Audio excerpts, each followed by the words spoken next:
They called me Thursday morning. I was standing in the produce aisle at a Safeway in Pittsburgh, trying to decide between two different brands of overpriced grapes, when my phone rang with a number I didn't recognize. I almost didn't answer. Wish I hadn't. Is this James Lauren? Yes. This is Marie Harker. I'm Coach Dugan's sister. Just like that. Not was. Is. Even in death, the man still commanded present tense. She didn't cry. Didn't fumble. Just said the facts straight. He died in his sleep. Massive stroke. Didn't feel it. Didn't suffer. Left everything in order. Had my name in a folder. He wanted you to speak at the service. I didn't say anything for a while. Then I said, okay. Even though I didn't mean it yet. I hadn't seen him in almost 8 years. Not since he showed up to my college graduation, uninvited, sat in the back row, then vanished before I could say anything. He left a card tucked into the windshield of my car. Proud of you. Stay sharp. Keep your knees bent. No signature. Just his handwriting. Just the smell of that goddamn cologne that always reminded me of sweat and cigarette ash. I drove down that Friday. 12 hours. No music for the first 5. Just the sound of my own breathing and the occasional road rage mutter when someone cut me off on I-70. Home hadn't changed. Still the same rusted-out welcome sign. Same gas station where he used to buy me orange Gatorade after practice. Same bitter air. Marie met me at the door of the house, his house.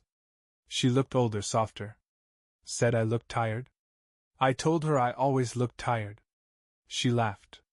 Led me inside. It smelled the same. Leather. Dust. Old newspapers. That heavy, lived-in scent that clung to men like him. The living room was dark. Plaques on the wall. Trophies in a glass case. A framed photo of our 2005 championship team right above the fireplace. I was in the center. Number 88. Helmet under one arm. Trying too hard to look like I wasn't trying. Marie made tea. Told me she was staying with her daughter across town, but the guest room was mine if I wanted it. I almost said no.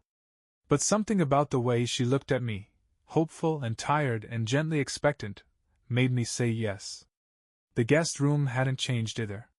Twin bed. Wood paneling. Closet with one sliding door that stuck halfway. A desk with a broken leg from when I slammed my fist on it senior year. That was the night he told me I wasn't ready to lead. I cried in this room.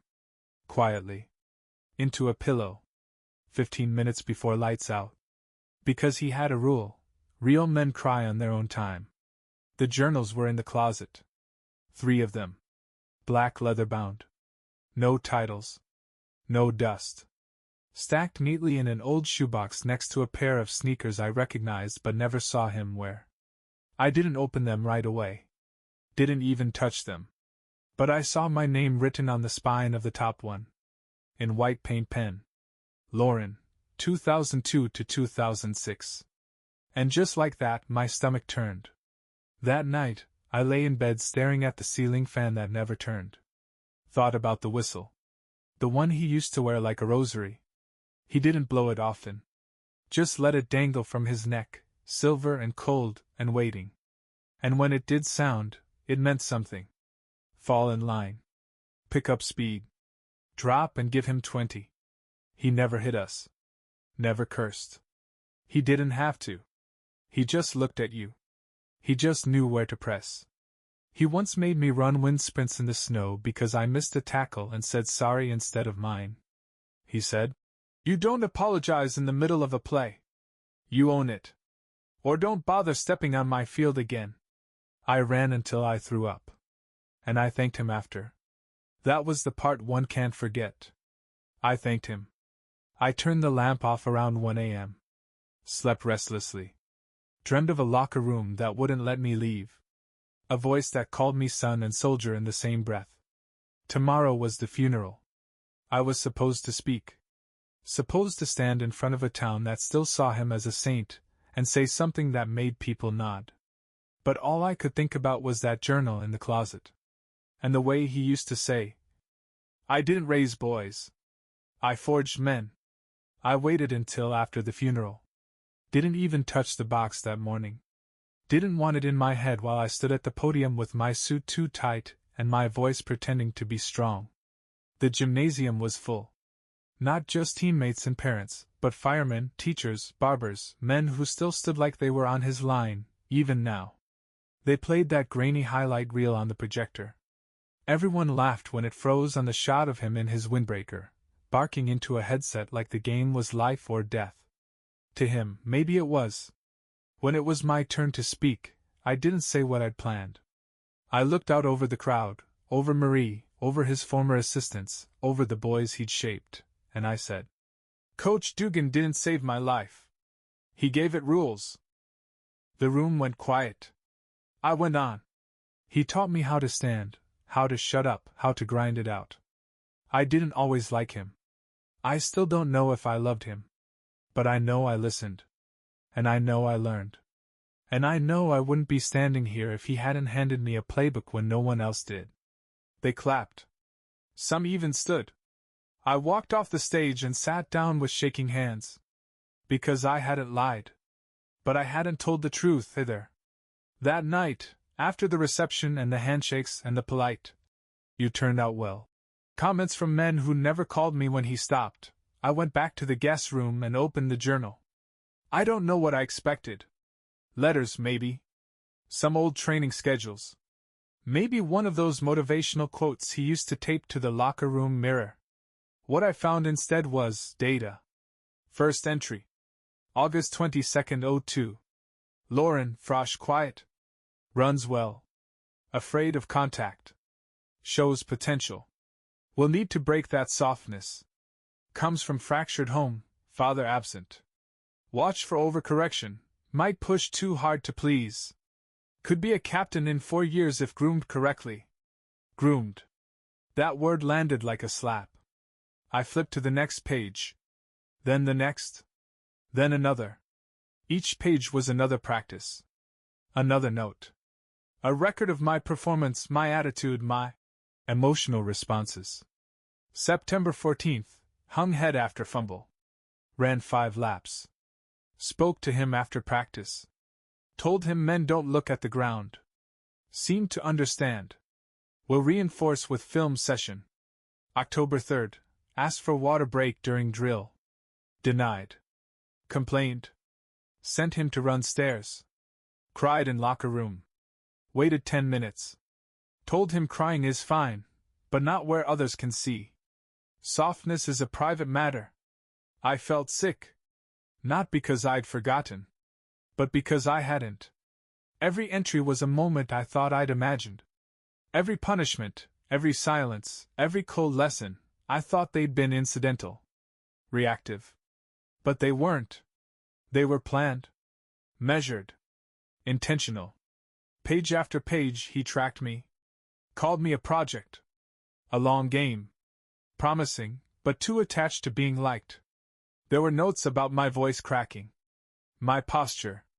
My excessive need for approval. Even a line about my mom's car being late once. Arrived late for pickup again. Mother overwhelmed. Needs male structure. Must stay consistent. He'll bend to stability. Bend. Not trust. Not grow. Bend. There was praise too. But always controlled. He made a key tackle today. Didn't celebrate. Good. Beginning to internalize expectations. Benched him for missed homework. Didn't argue. Seems to be learning who's in charge. It wasn't a journal. It was a manual. Not for football. For me.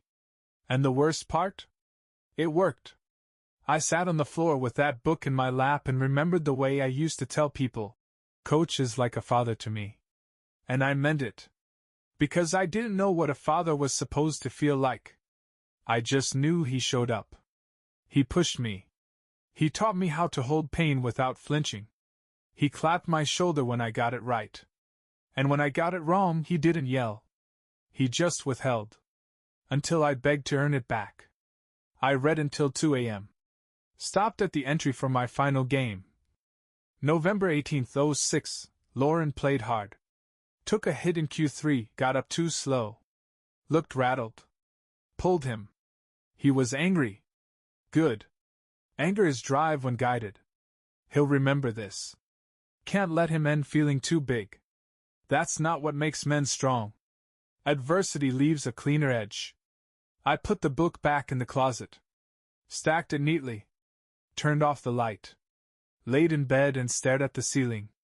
And for the first time in years I didn't feel like his soldier. I felt like a blueprint. One I hadn't drawn. It was the photo that brought the memory back. Tucked inside the second journal, near the back flap. Me, shirtless, covered in sweat, holding a weight bar over my head like I just won a war. Coach beside me, sunglasses on, hand on my shoulder, mid-laugh. On the back, his handwriting in thick marker. July 18th, mind over body. It wasn't staged. But it wasn't honest either. That summer used to live in my memory like a badge. The year he invited me to live with him. To focus up, he said. To avoid distractions. To get my head straight before college recruiters came sniffing. Mom was working double shifts at the hospital back then. She said she was proud I had a place to go that cared about discipline. I said, yeah. What I meant was, I need someone to tell me what to be. He picked me up in June. Loaded my duffel into the back of his truck and said, this summer's going to suck. That's how you know it matters. I laughed. He didn't. The schedule was taped to the fridge. Typed. Laminated. Pinned with a magnet that said, pain is weakness leaving the body. Monday through Saturday. 5:30 a.m. Wake. 6 o'clock, run 5 miles. 7:15, breakfast, 2 eggs, toast, protein shake. 8 o'clock, weights, upper/lower split. 10 o'clock, film study. 12 o'clock, lunch, turkey, rice, greens. 1 to 3 o'clock, work hour, yard chores, garage clean up, errands. 4 o'clock, conditioning drills. 6 o'clock, dinner. 7 o'clock, mental reps, journaling, visualization, goal planning. 9:30, lights out. Sundays were active rest, stretching, swimming laps, reading assigned books. One of them was Gates of Fire by Stephen Pressfield. A novel about Spartan warriors. He underlined entire paragraphs and made me recite them. You train for the man beside you. You fight for the phalanx. I used to repeat that line under my breath when I couldn't sleep. At the time, I called it discipline. Now I wonder if it was something else. I remember the first time I skipped the run. It was week 3. My knees were sore. Blisters on both arches. Didn't hear the alarm, or told myself I didn't. I came downstairs at 6:20. He was waiting.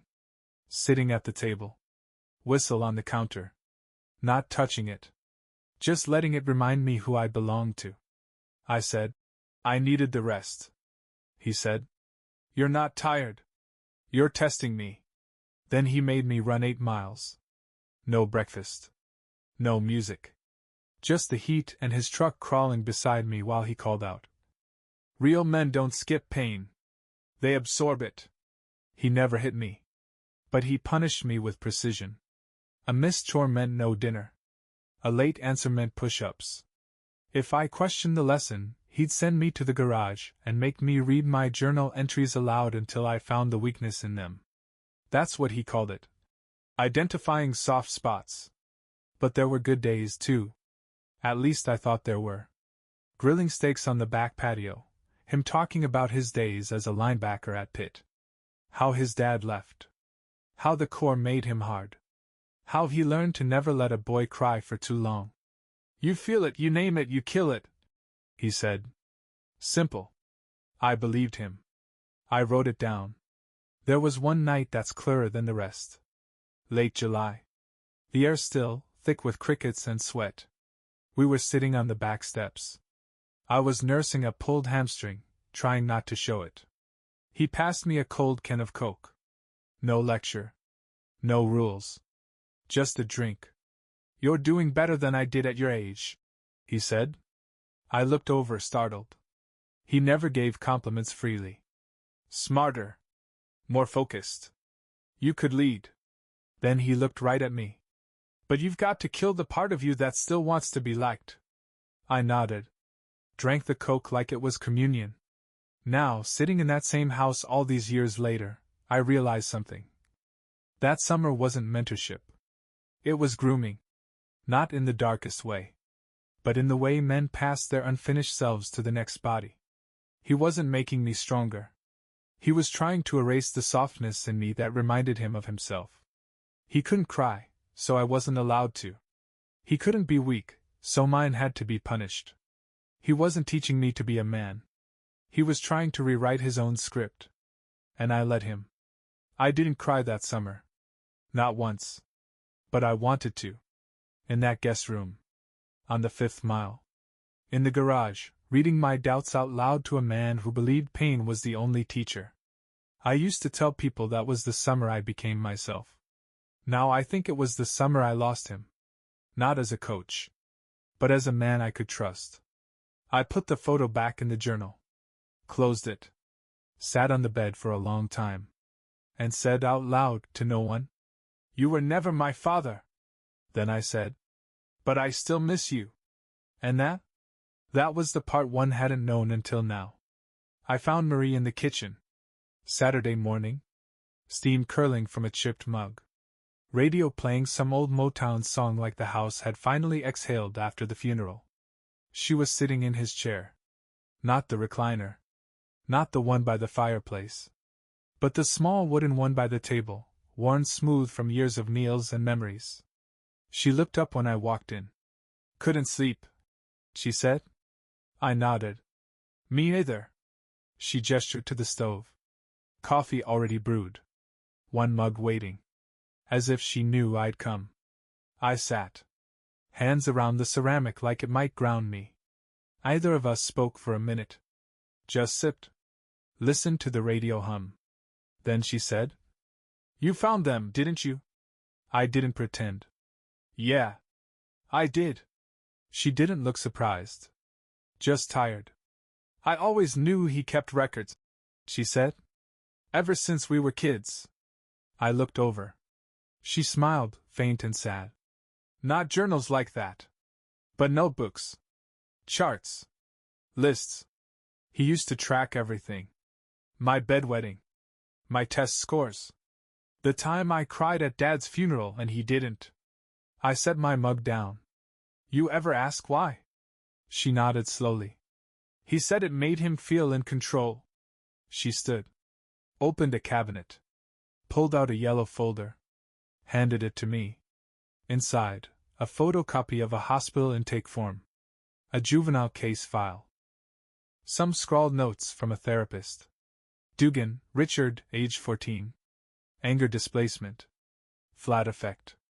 Hyperfixation on routine and control. Possible trauma response, origin unclear. I looked up. She was already watching me. "He was 13 when our father died," she said.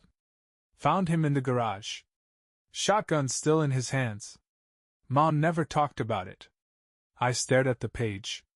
"He never told me. He never told anyone." She sat down again. Folded her hands. "He took care of me after that," she said. "Made my lunch. Walked me to school. Set the clocks. Paid the bills. All before he was 15. A long breath. "But he never touched me. Never hugged me. Never let me cry after that one time." "Why not?" "Because," she said, eyes wet now, "he thought grief was a luxury." I leaned back in the chair, letting it all settle. The journals. The routines. The sermons dressed as discipline. And I saw it, how the boy who'd once been powerless decided the only safe way forward was to never be surprised again. Even if it meant hurting the people he thought he was helping. "He was proud of you," she said suddenly. "He had a strange way of showing it." Marie nodded. "He did." I swallowed. Then asked the question I hadn't been able to say aloud since I got there. "Did he love us?" Any of us? She looked at me. Really looked. Then said, Yes. But only in the ways he was taught were allowed. Silence sat between us. Not heavy. Just known. Then she reached for my hand. Held it. And said soft, You don't have to carry the way he loved you like it's law. I almost broke. Right there. Because that was it. The thing I hadn't known I needed permission for. I could let it down. Not forgive it. Not forget it. But let it belong to him, not me. We sat in that kitchen a while longer. Talking about the boy he was. The man he became. The silence they grew up inside. And when I left the table, I felt something new in my chest. Room. Not peace, not yet. But space for it. I found the tape in the den. It wasn't labeled. Just Champs, written in thick black Sharpie. Stuck between old coaching manuals and a dusty stack of Sports Illustrateds. I wasn't looking for it. Wasn't even sure they still had a VCR. But when I slid the drawer open beneath the TV, there it was, big, clunky, beige plastic like it belonged to a different decade. I stared at the slot for a minute. Then slid the tape in. The screen went blue. Then static. Then that grainy opening shot I hadn't seen in almost 20 years. State Final, 2005. We won that game. I remember that much. 24-17. Rain on the field. A fourth-quarter touchdown that sent the stands into chaos. They called it the best game coach ever coached. Called me the best player he ever molded. I used to be proud of that. Now I wasn't sure what to feel. The tape rolled. No commentary. Just the raw sideline feed.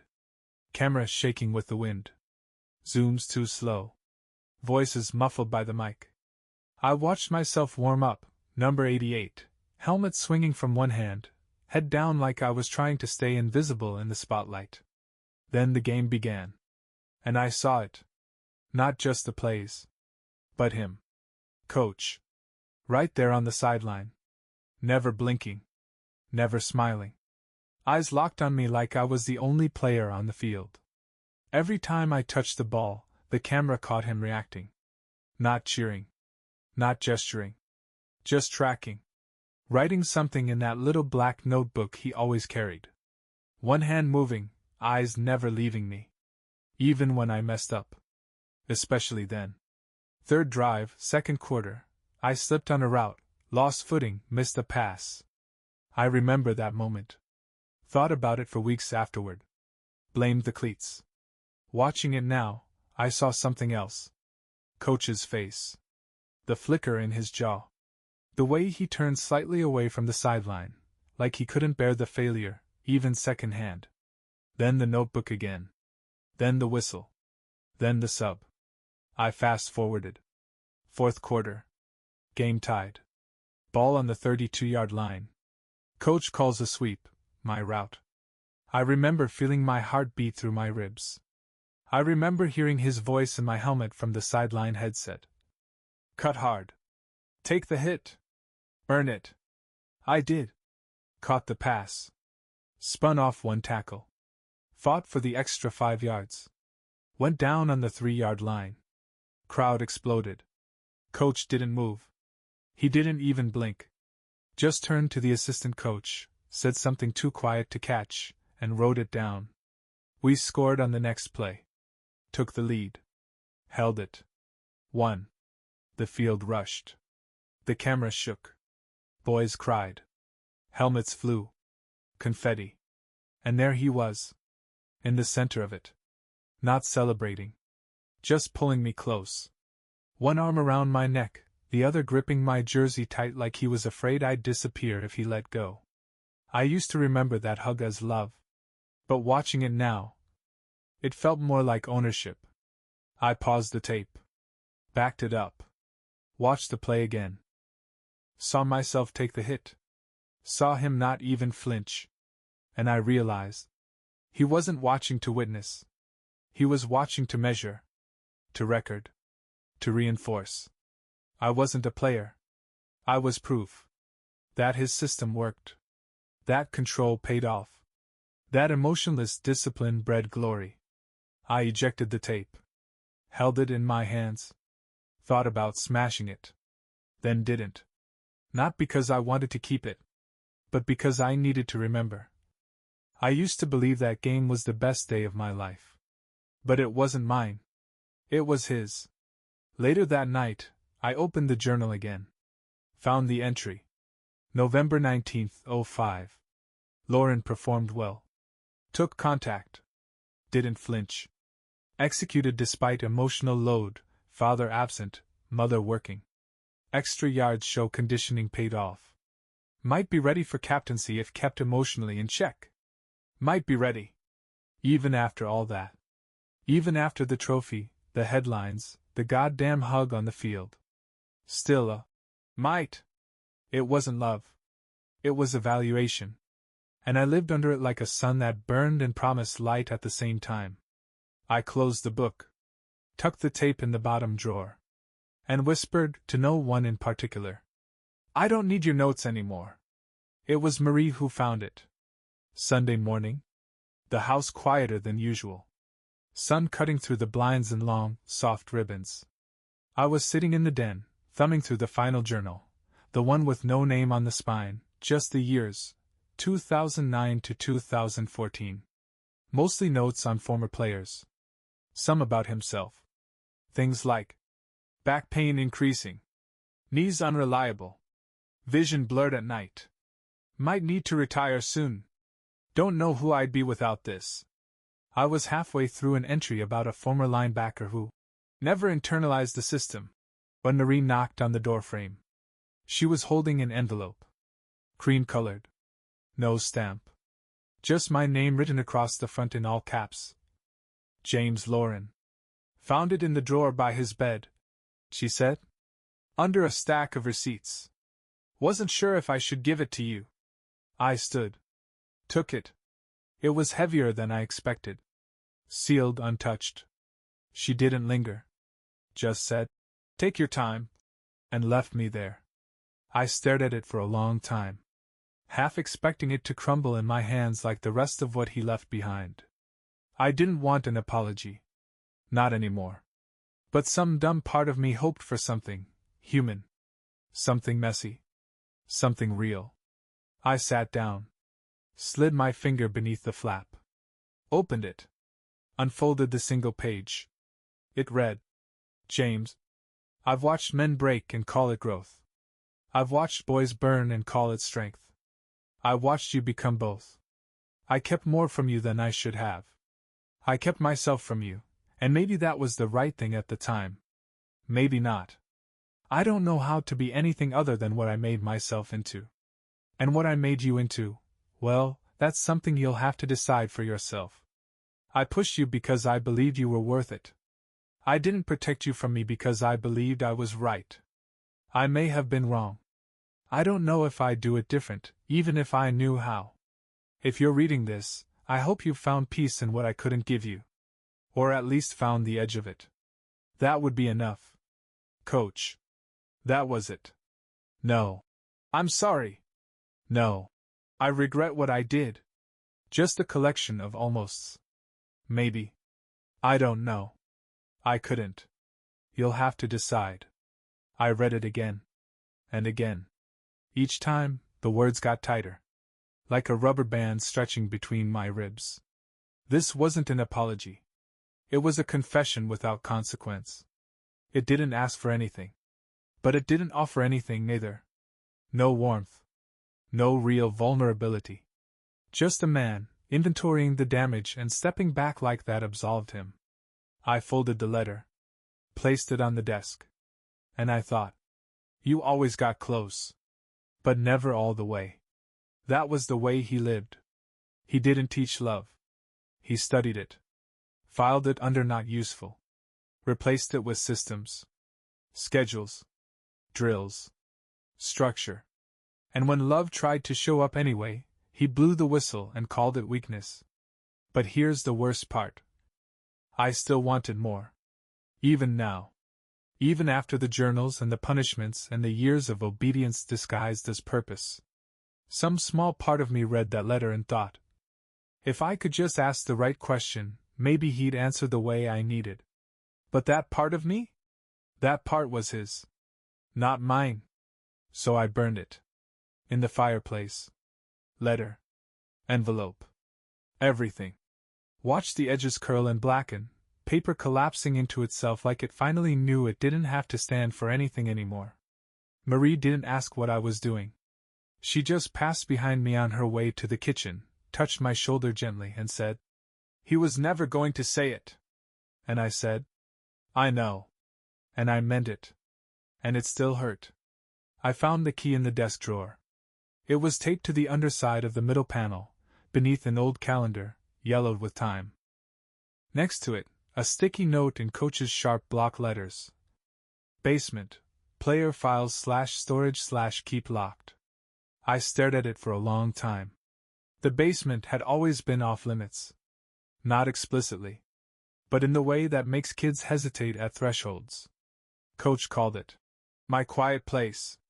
Said it was where he kept the good stuff. But no one ever saw what that meant. Not players. Not parents. Not Marie. I walked down slowly. The steps creaked the way they do in houses that were never meant to hold secrets. The light switch was halfway down the staircase. I flicked it. A single bulb flared to life at the bottom, casting long shadows across concrete walls and plastic storage bins. But in the far corner, beneath the hanging cord light, I saw it. Not a closet. Not just shelves. A room. Door cracked. Waiting. I stepped in. And the first thing that hit me wasn't the smell, it was the stillness. Like the air had been holding its breath for years. Inside, the walls were lined with corkboards and wooden cubbies. No dust. No clutter. Just order. A system, like everything else. Each cubby had a name. Black marker on masking tape. Dozens of them. Players I recognized. Some I didn't. Every name had something beneath it. A photo. A stat sheet. A handwritten index card with notes like, "Smart, but needs sharpening. Too dependent on praise. Responds well to silence. Father in prison. Reinforce eye contact." It was a catalog. Not of performance, but of psychology. I found mine in the third row. Lauren James. Photo from sophomore year. Crew cut. Jersey too big. Face still trying to figure out who it belonged to. Beneath it, 3 cards. One labeled Initial Assessment. One labeled Discipline Plan. One labeled Potential Ceiling. I read the last one first. Ceiling. College starter. Possible coach material if he learns detachment. Susceptible to emotional fatigue. Must be watched carefully during losses. Shows signs of codependent drive. Will break himself for approval. Use carefully. I sat down on the floor, back against the cold wall. Held that card like it was something sharp. Because he was right. And I hated how much that scared me. In the center of the room, there was a table. And on it, a display. Not trophies. Not medals. Objects. A shoelace. A cracked mouthguard. A folded piece of jersey fabric. A broken wristwatch. Each one with a label underneath. Came back after injury. Refused to quit lap. First to arrive, last to leave. Broke. Still finished. It wasn't a trophy room. It was a catalog of survival. A shrine to the moments Coach deemed worthy of permanence. Pain, mostly. Effort through suffering. Proof that his methods worked. I stood there a long time. Looking at that table. Remembering the moments behind the items. Not the victories. The breaks. The costs. That shoelace? It was from a game where a boy dislocated his shoulder but stayed in for 2 more plays. The mouthguard? A kid who cracked a molar during a drill but didn't say anything until practice ended. I remembered that boy. He cried in the locker room. Coach told him, "That's a man's cry. You earned it." And we all clapped. Because we didn't know better. I took my card. Just mine. Left the rest. Slipped it into my pocket and turned off the light. Didn't close the door. Didn't lock it. Just let it be what it was. A place where his version of us still lived. But I wouldn't leave myself there anymore. Back upstairs, Marie was making lunch. She didn't ask where I'd been. But when I sat at the table, she looked at my face and said, "You finally went down, didn't you?" I nodded. "It's all still there," she said softly. Like he thought someone would keep it. I didn't respond. But I thought. Someone did. Me. For too long. Legacy isn't about what we leave behind. It's about what others are willing to carry. And I was done carrying his version of me. It started with silence. The kind you feel in your bones. Not the absence of noise, but the absence of expectation. No drills. No clock. No voice barking behind you telling you to go again, faster this time. Just me.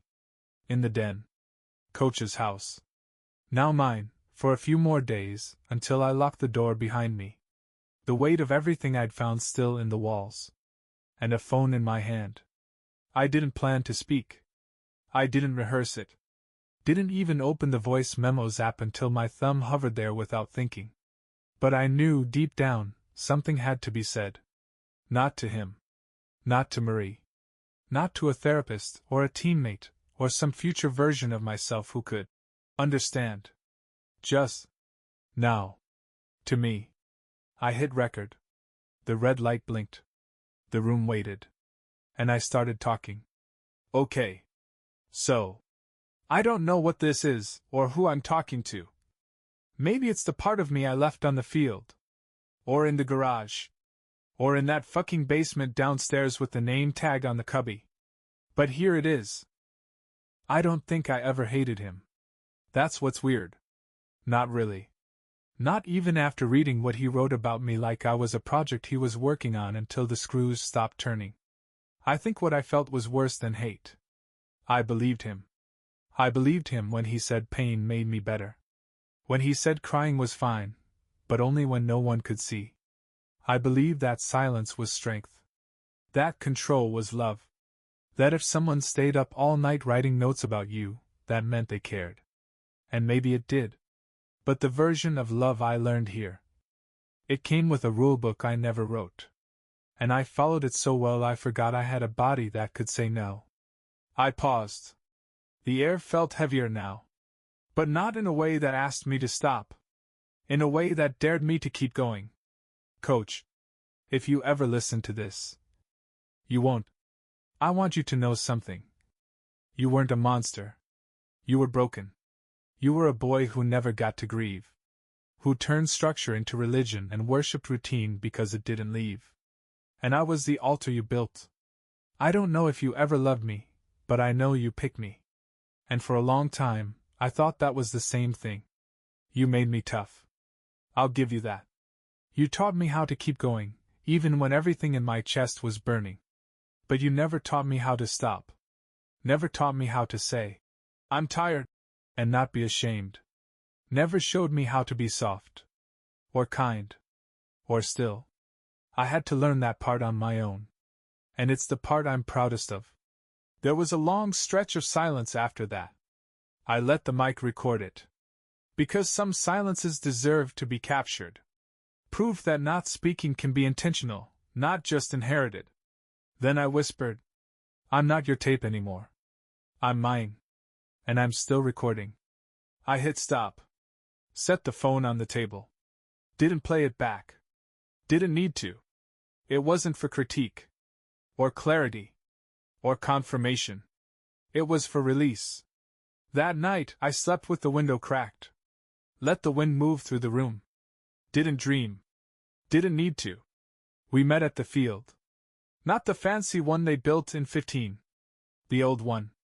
The patchy, uneven, half-lit stretch of grass behind the middle school. The one where we ran drills until we puked. Where we won our first game and learned how to lose with our mouths shut. Someone brought a cooler. Someone else brought pizza that was already cold. No one brought a plan. That was the point. There were maybe 10 of us. Guys I hadn't seen in a decade. Kyle Stretch. Mendez. Anthony Roth. Briggs, the quiet one who always hit like a truck. Even Marcus, who'd moved to Denver and hadn't been back since '09.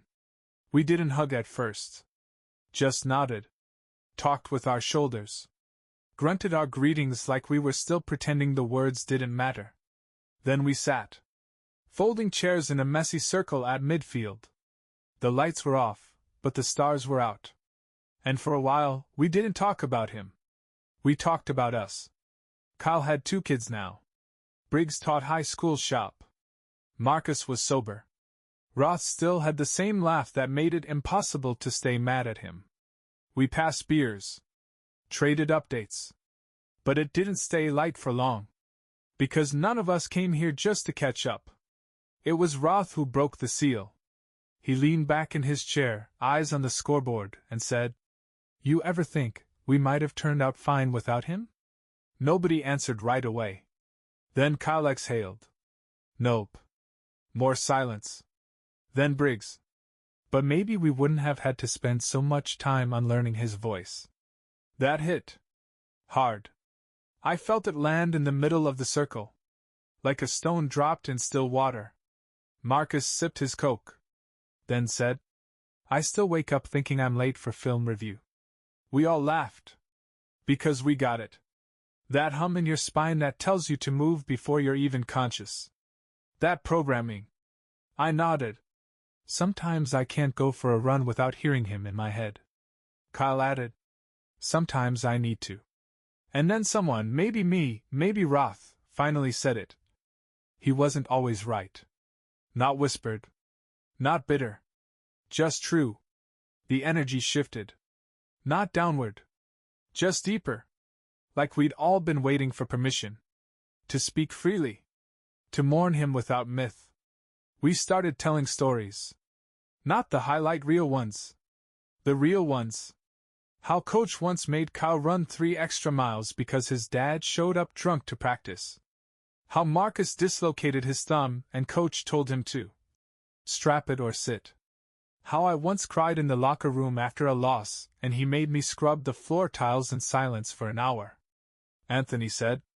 He taught me how to push through. I nodded. So did Payne. But no one turned it into blame. We weren't there to tear him down. We were there to hold all of him. The parts that made us better.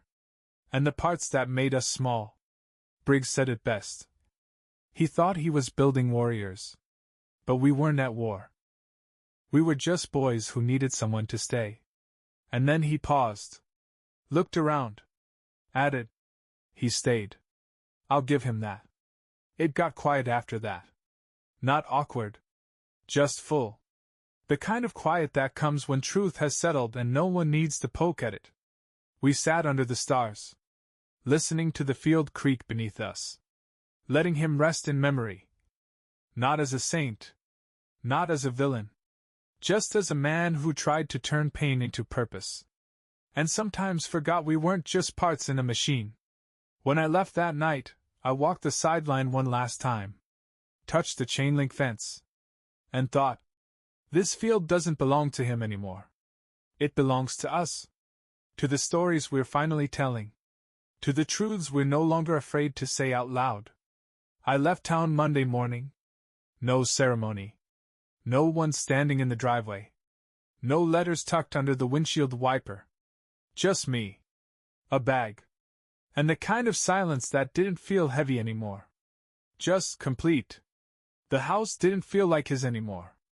Not even haunted. Just empty. And that felt okay. I'd taken what I needed.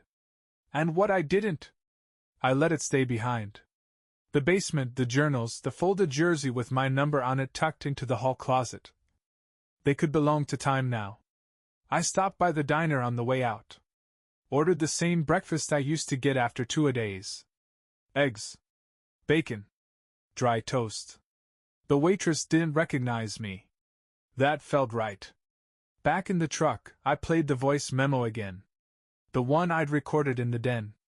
It didn't hit the same this time. Not because it wasn't true. But because I wasn't inside it anymore. I was listening as myself. Not as his son, not son. Not as the player who needed a nod. Just a man. In his own body. With his own voice. I got home just before dark. Claire met me at the door. Wrapped her arms around my neck like I hadn't been gone 10 days. She didn't ask how it went. Didn't need to. Just said, "You look taller." I laughed. I think I might be. Later, while we were brushing our teeth, I asked her, "Do you think I'm too hard on myself?" She looked at me in the mirror. Not quick. Not playful. Just honest. "I think you learn to be hard before you learn to be kind." I nodded. "I'm trying to switch that around." She spit, wiped her mouth. "I know. That's why it's working." Emma was already asleep. But I went in anyway. Sat on the edge of her bed. Watched her breathe. And I promised, quietly to myself, that I wouldn't coach her the way I was coached. That I'd correct her without conquering her. That I'd let her fail without folding her into someone else's blueprint. That I'd stay soft. Stay clear. Stay. Before I turned out the light, she stirred. One eye opened. Sleep heavy. "Hi, Daddy," she whispered. I smiled. Brushed her hair from her forehead. "Hi, baby. Go back to sleep. You smell like old books," she mumbled. Then rolled over and started snoring. I stood there, hand on the doorframe, and thought, this is the life he wanted me to be ready for. He just didn't know how to make room for it. So I'll make room. Later that week, I started cleaning the garage. Tossed the rusted weights. Sold the bench press. Found my old cleats in a plastic bin, still caked with red clay from that final game. I didn't keep them. Didn't need to. The memory isn't in the laces. It's in the choice I have now. To play by new rules. To write my own scouting report. To be a man who doesn't measure himself by scars. I still hear him sometimes. Not in a haunting way. Just a tone. A word. The whisper of a whistle when I'm being too hard on myself. But now I answer back. Now I say, that's not mine. That voice doesn't get to call plays anymore. This story doesn't end with a phone call. Or a dream. Or a ghost on the bleachers. It ends here. In a quiet house. With the dinner table set. A child laughing in the other room. And no playbook in sight. Just presence. Just breath. Just me. Uncoached. Uncorrected. Unfinished. But fully mine.